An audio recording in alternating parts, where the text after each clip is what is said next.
What's up, guys? Welcome back to another episode of the Construction Corner podcast. You guessed it, another solo episode coming at you this morning, actually tonight. I'm recording this from my truck as I'm screaming down the freeway on my way home fairly late in the evening.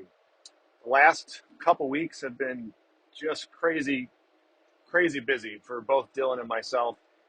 Literally, I haven't even had a chance to call the poor guy and tell him why I couldn't make our podcast as a joint effort this week. So anyways, we'll get that cleaned up.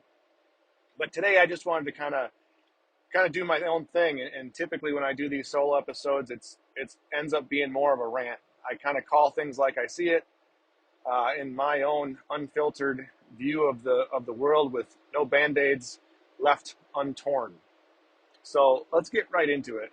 So guys, I recently read this book by a guy, and I'm going to butcher his name, and I might butcher most of the moral of the story, but bear with me. The original author's name is Miyamoto Musashi. And the book is called The Book of Five Rings. This was a book recommended to me by a very, very intelligent man that I watched speak at a seminar, so I figured I'd pick it up. It's a book based on strategy and leadership, really. It was written in the 16th century by what many will say, or who many will say, is the single greatest Japanese swordsman to ever live.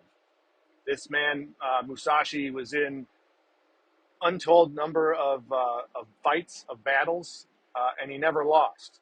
He died of old age, I believe, not of a sword through the neck, which is pretty impressive when that's your line of work. So anyways, this guy, Musashi, before he passed away, he decided to pen this book on strategy. And it has since been picked up and kind of taken under the business community's wing in a kind of cult classic, kind of roundabout, maybe dark corner variety type book that if you read it word for word, and you pay attention to the actual words, it might scare most people because it goes into things like how to effectively kill your opponent with a freaking sword, or two of them, actually. It talks about the mindset you have to go into battle and successfully cut down your opponent, kill somebody. So if you take it word for word, again, the bleeding hearts will cry and they probably get all nervous. But if you actually look at it semantically and from the theory that he's presenting and the topics of which he speaks about, it's really a pretty in-depth, but yet very simple formula for being strategic in business and really in all things in life. So one of the major components that I really took away from the book, and it's a short book, it's a quick, easy read. I would highly recommend anyone in business get it. But one of the big things I took away was the need in battle, in his case, to be swift and decisive, right? Meaning there is no time to wait. There is no time to second guess. There is rarely any time to think more than a split second about what you need to do to crush your opponent. Because when you're in a battlefield and there's another madman wielding a sword towards your general direction, if you hesitate for too long, you could quite literally lose your head or an arm or a leg, none of which sounds very appealing to me.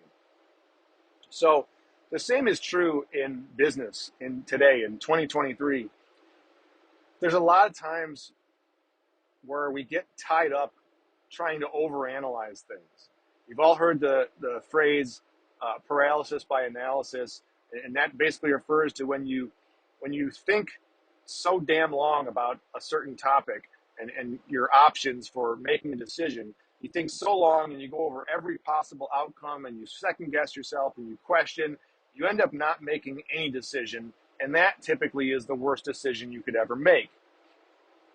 So, in the theory of Musashi and the sword fighting, you have to sometimes be able to just go into battle knowing that within your entrepreneurial spirit is a spirit that and a power that knows right from wrong, that knows how to operate, that knows what the next step needs to be, and that you should be able to simply rely on your gut, if you will, on your instinct to do what needs to be done and act accordingly.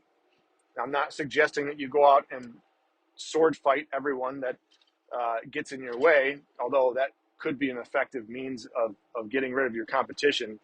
In this case, I'm meaning we have to be quicker on our feet, quicker with our actions, quicker with our decisions.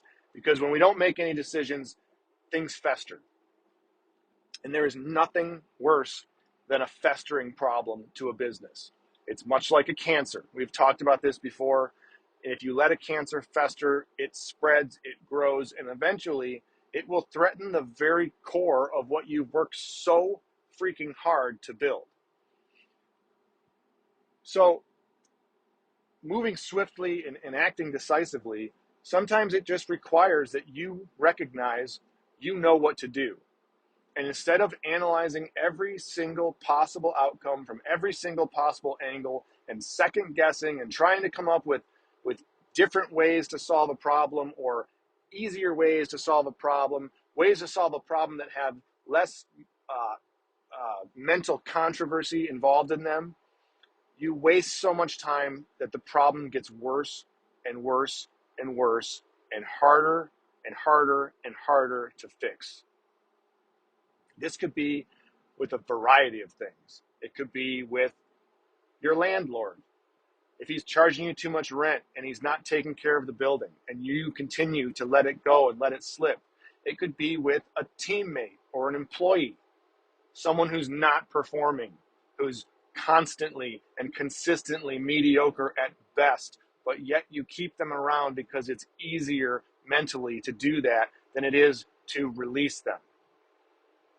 It could be with your favorite sports team, your favorite football team that continues to let you down, but yet you still show up every Saturday or Sunday, depending on which level they are, and you give them your time.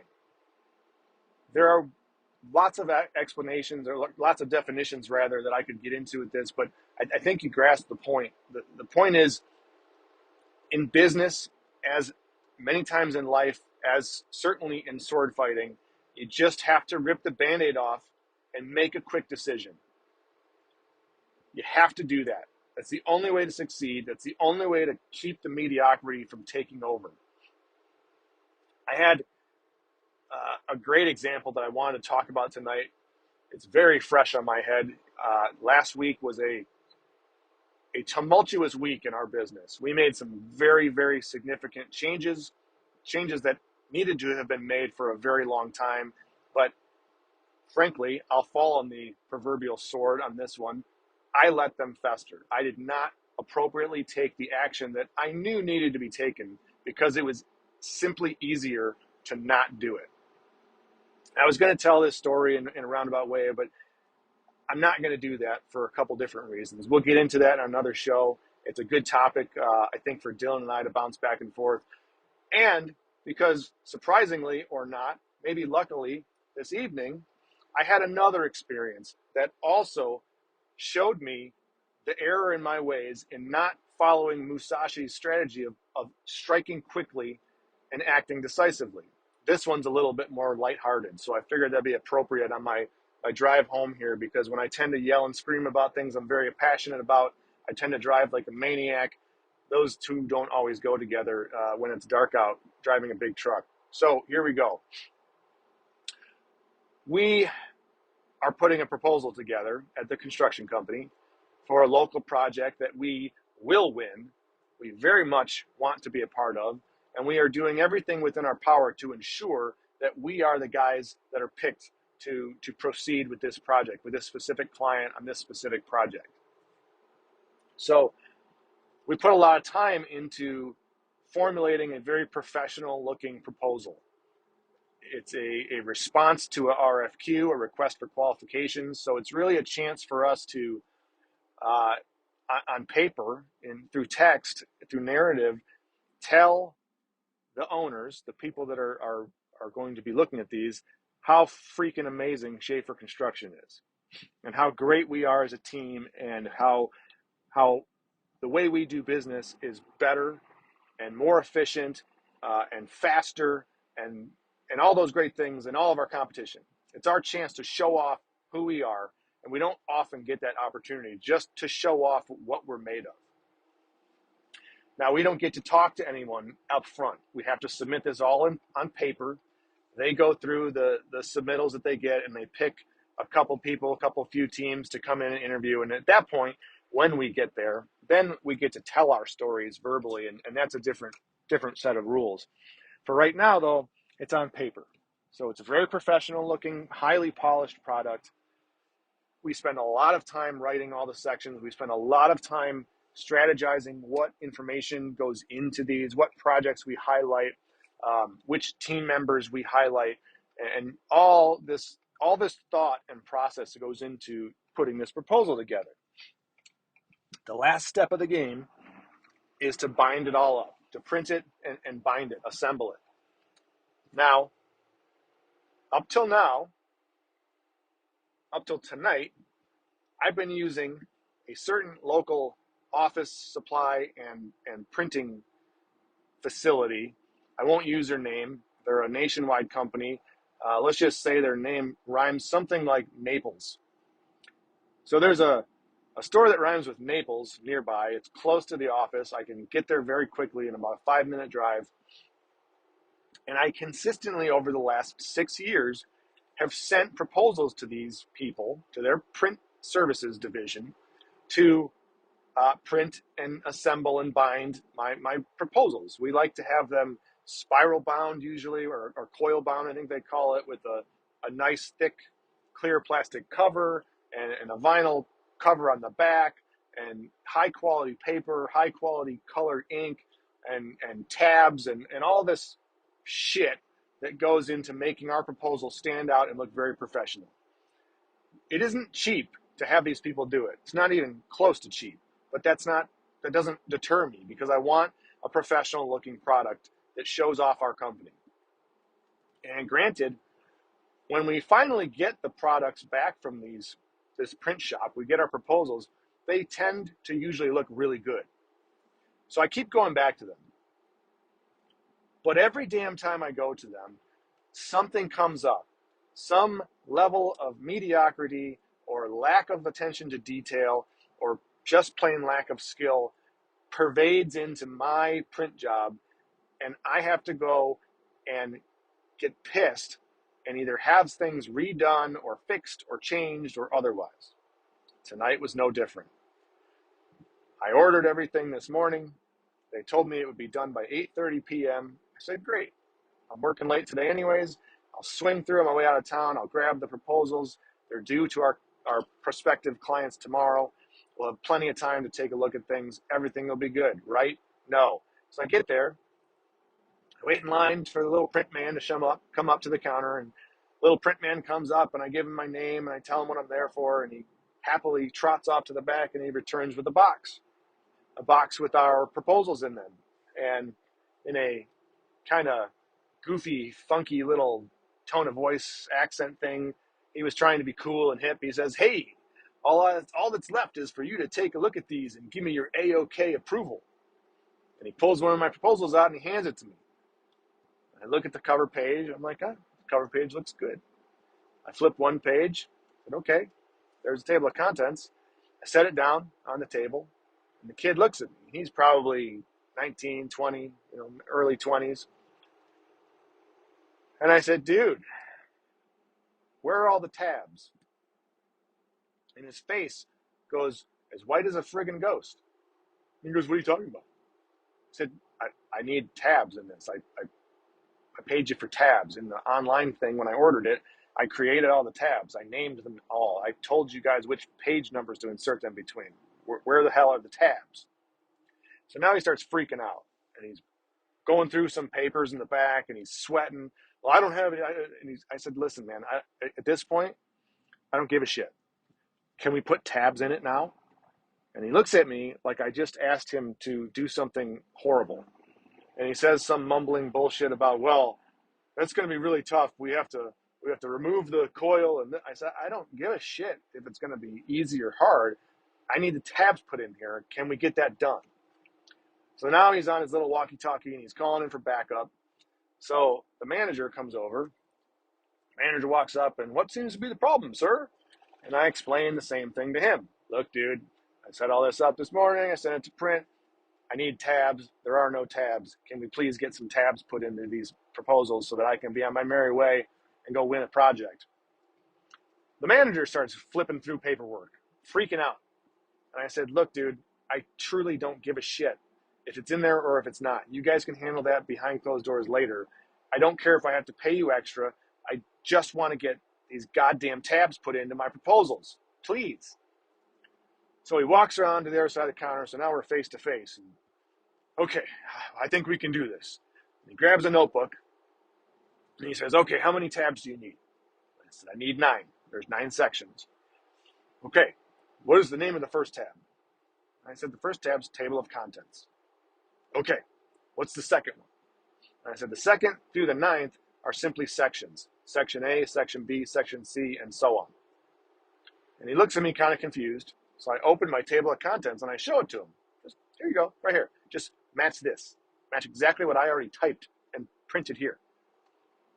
So he then proceeds to, by hand, in his little notebook, write down tab 1, tab 2, tab 3, quote, section A, end quote.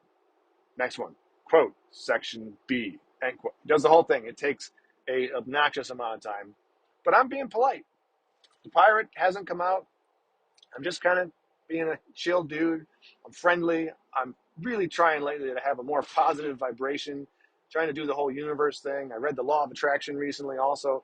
But anyways, so then he looks at me and goes, okay, when do you need it by? And I said, well, now. I need it like right now. Oh, we can't do that. I said, well, why not? And he says, because Derek here, and he points to the 20-year-old kid, he doesn't know how to do tabs. And I said, well, okay. Like, do you know how to do tabs? And he says, well, I do, but I have to go and do something else. And I said, all right, pal, how long before I can get my proposals finished with the tabs that I ordered and paid for this morning? He goes, well, we can have them sometime tomorrow. And I said, sometime tomorrow does not work for me. I have to turn this thing in at 11 o'clock. So can I come back at 9 o'clock, 10 o'clock? What time am I going to come back here tomorrow and have my proposals finished? Well, yeah. Okay, 10 o'clock is when you need them. There'll be another manager here tomorrow also. So I'm pretty sure that I think we should be able to get it done.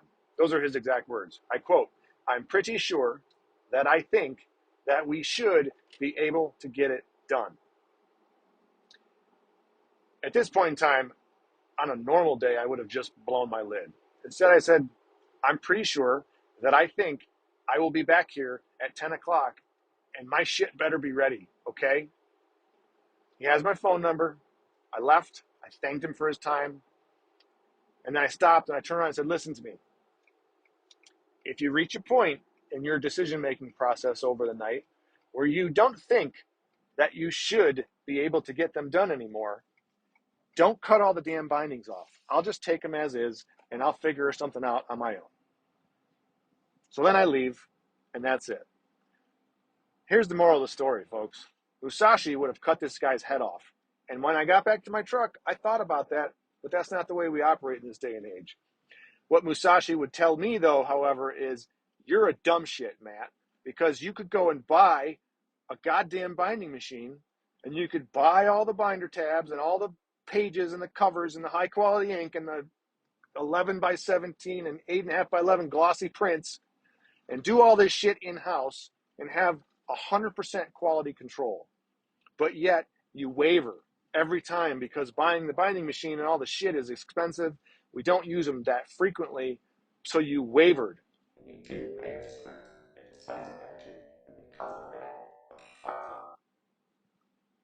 That's right. Musashi told me in my truck that I effed up. So let this be a lesson to you folks.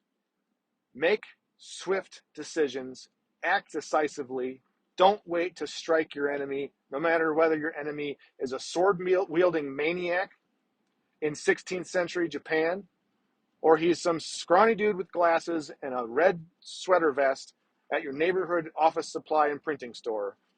Make swift action. Make decisive action. Do not wait. Nothing good comes from waiting. I hope you're all still with me.